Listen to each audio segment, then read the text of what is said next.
What's going on, you guys? Nick here with Nick Strength and Power. We've got the results for the finals of Men's Open Bodybuilding in Classic Physique for the 2024 Mr. Olympia. And this was a really exciting night in both Men's Open and Classic Physique. But we're going to start with Classic here, because tonight we got the official announcement of what we've all been waiting for, what we've all been speculating on. The official retirement announcement from Chris Bumstead. And Chris is now your 6-time Classic Physique Olympia champion. This has really been the speculation all year, is that Chris is going to hang it up and retire after this year's Mr. Olympia, and we got that confirmation today. So this is not something that's super surprising. I feel like we all kind of felt like and knew and speculated that this was coming, and it turns out that it was. That if Chris Bumstead won this year, he would retire and kind of sail off into the sunset. But he even said during his speech something to the effect of, "This won't be the last time you see me." So I still think there's a chance that at some point in the future, we might see Chris Bumstead back on stage again. And maybe it's not in Classic, maybe it's in Open. But I'm not even going to lie to you guys, man. The Chris Bumstead retirement didn't surprise me nearly as much as the top 3 placings in Classic Physique did. Chris won. That's what we expected. I don't think anybody is refuting that. But Urs Kalsinski ended up in 3rd place, and Mike Sommerfeld ended up in 2nd.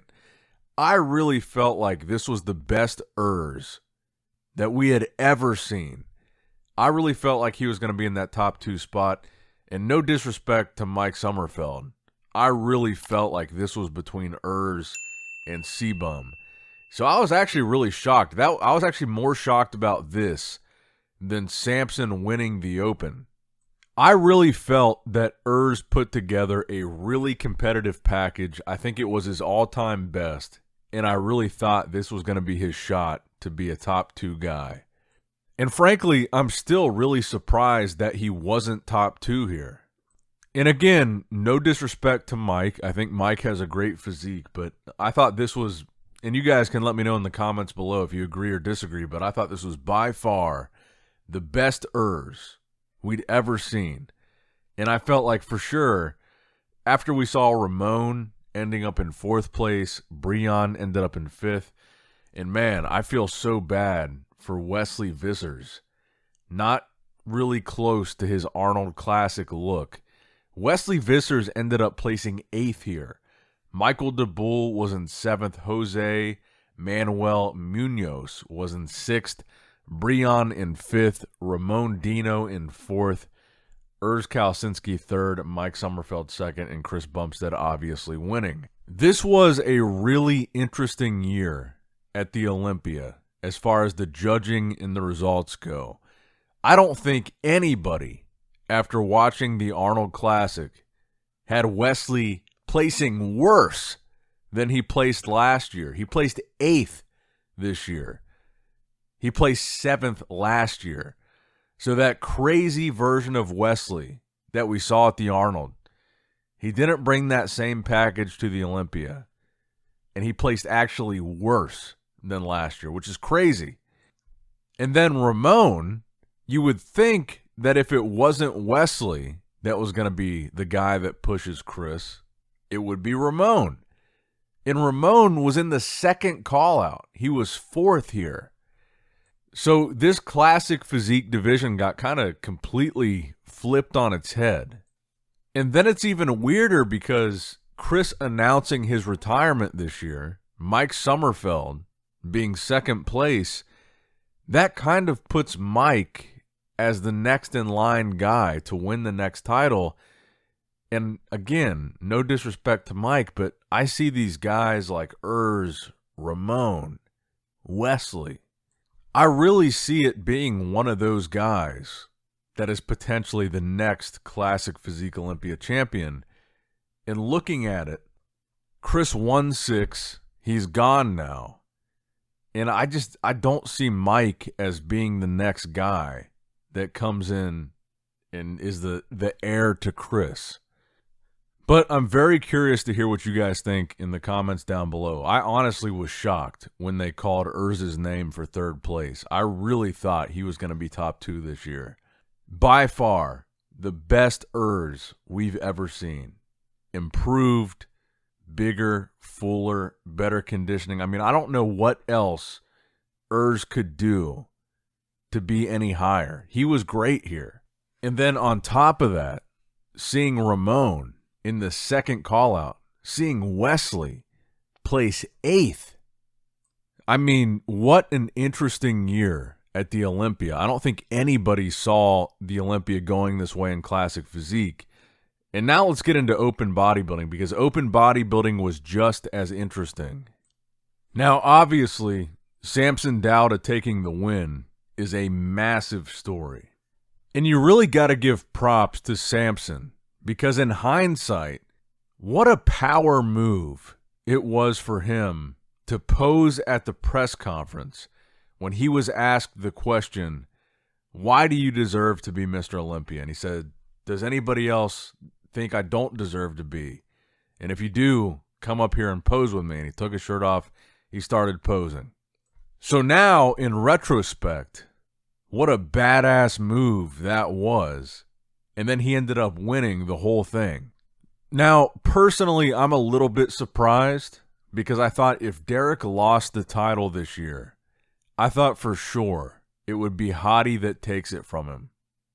But like I said in the prejudging video, all 3 of these guys were so close. They were better than last year. It was closer than last year. I wouldn't have been surprised if any of these guys won the show. If it was Derek, if it was Hadi, if it was Samson, I wouldn't have been surprised if they announced either of those guys as the winner. So Samson ended up winning, Hadi ended up in second, and Derek Lunsford, your reigning, defending Mr. Olympia, ended up in third place. And here's how close it was. I'm looking at the scorecards right now. Hadi and Samson were tied at prejudging with a score of 8-8.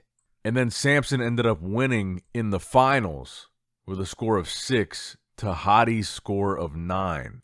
Now, aside from that surprise in the top 3, the final 4 through 6 was exactly what I predicted and thought it was going to be. Martin Fitzwater in 4th, Andrew Jacked in 5th, and Hunter Labrada in 6th.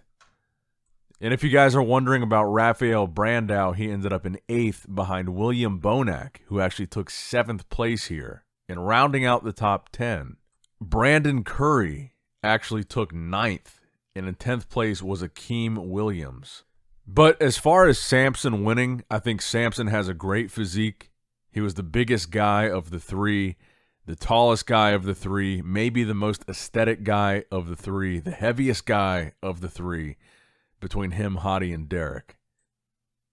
And I think he's got a fantastic physique, so I'm not surprised that he won. But I am a little surprised in the sense that I don't feel like his conditioning was that different from what we saw from him at the Arnold Classic, specifically the Arnold Classic UK. And that was why I was a little bit surprised here, because I felt like the conditioning was about the same. But he not only leapfrogged Hadi, but then also beat Derek and won the whole thing.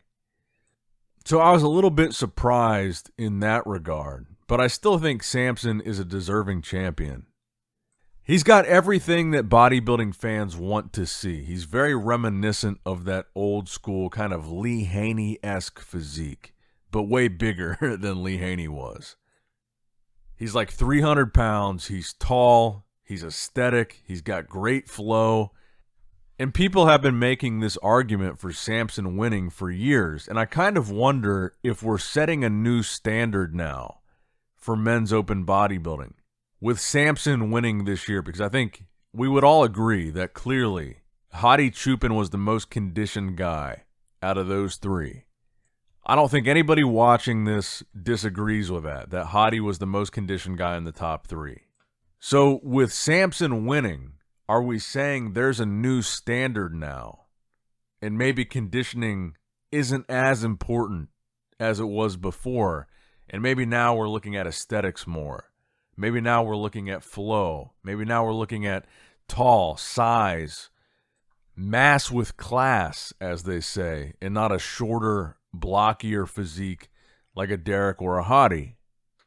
Because I think we have to appreciate that we're living in a really interesting era of bodybuilding right now. When you think about, since Phil Heath lost the Olympia in 2018 to Sean Roden, we became very used to these bodybuilders like Phil, like Ronnie, like Jay, like Dorian, that would win the Olympia, and they would win 6, 7, 8 times.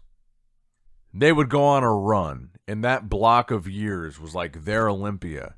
But since Phil Heath lost, we've had Sean Roden, Brandon Curry, Big Ramy, Hottie Chupin, Derek Lunsford, and now Samson Dauda.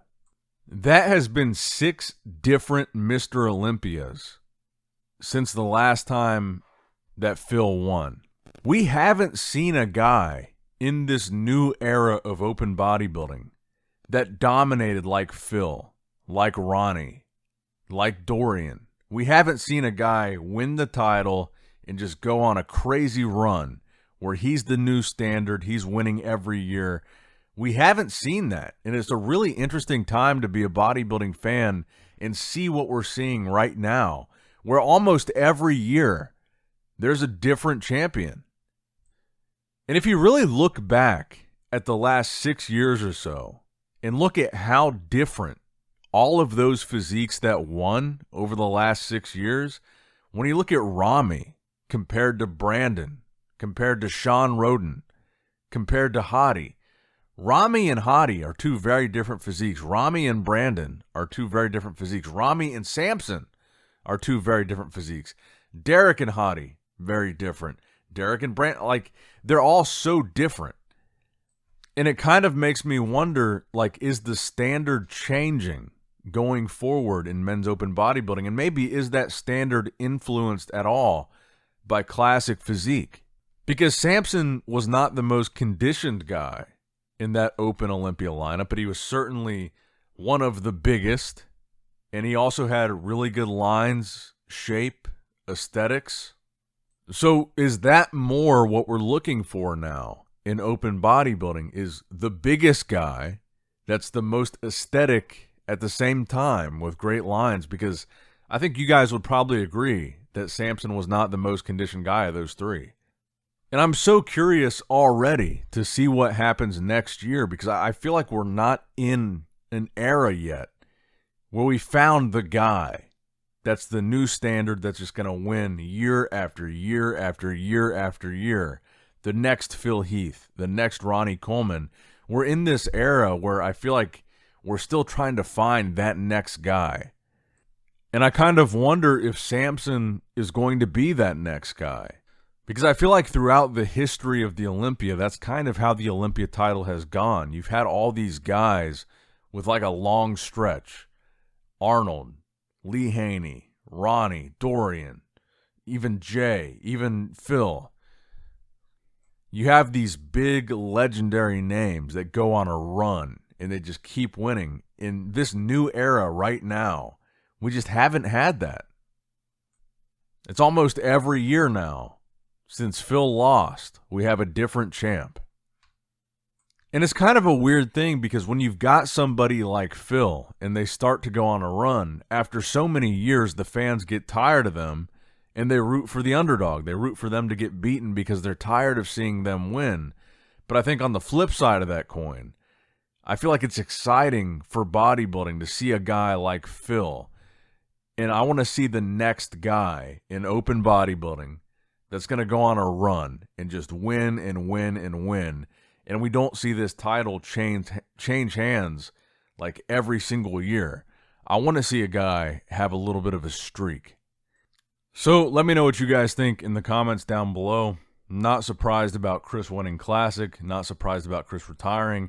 And really, I'm not surprised about Samson winning in open bodybuilding either. I thought those top 3 were really, really close. And it could have gone either way. And like I said, I wouldn't have been surprised if it was Hottie. I wouldn't have been surprised if it was Derek. And, you know, to be honest, watching finals, I was really kind of leaning towards Hadi. And I was like, if anybody's going to beat Derek, Hadi's conditioning here is pretty impressive. I think it's going to be him. And, you know, out of nowhere, Samson wins. So I really think in future shows, that shows how important that first call-out is at prejudging. I think that very first call-out that we saw at prejudging, where they put Samson right in the middle of 8 guys, it was either 7 or 8 guys, but right in the middle of Derek and Hadi, that was the thing that predicted this whole show.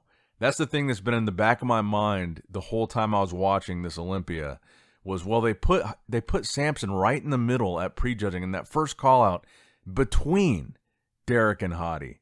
And that move suggested that somebody had Samson winning. But anyway, I digress. Congratulations to Samson. Congrats to Chris Bumstead on his win and his retirement. 6 titles. Even though he's retiring this year, he's 29 years old. I think we'll see him again someday in some form or another, back on some kind of stage. But let me know what you guys thought about these results in the comments below. I'm sure they're going to be controversial. I know a lot of people had Hadi winning. I know a lot of people had Derek winning. Then in Classic Physique, I know a lot of people had Urs as one of the top 2. I think there's probably a lot of people surprised that Urs was in 3rd. I don't know. This feels like a big shake-up year at the Olympia. I feel like there's going to be a lot of people that disagree with this one, because this is kind of a big decision in both categories. I mean, you've got your defending Mr. Olympia in Open, Derek Lunsford, placing 3rd.